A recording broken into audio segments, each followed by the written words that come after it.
অখিলের প্রতি সপ্তম দিন ছিলেন কৃষ্ণ অর্জুনের সারথি। এক দিবস গিয়াছিলাম হিমালয় পথ, 7 দিন 7 রাত্রি ছিল, না ছিল রজনী প্রভা, না ছিল ঢাকে সন্ন্যাসী, না ছিল তবল সারথি। আজ সীতামের কৌতুক থেকে পানা লাগে ভয়, ঠাকুর জন্মিলে হয় তাদের গোপাল।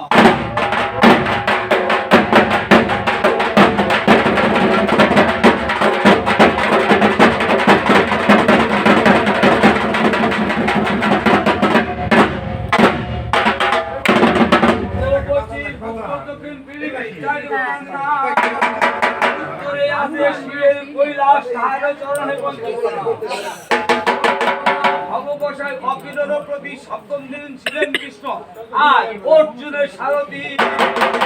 না ছিল নদ নদী, না ছিল ঢাকের সন্ন্যাসী, না ছিল তবল সারথি। কৌতুকের ভয় ঠাকুর জন্মিল হয় তাদের।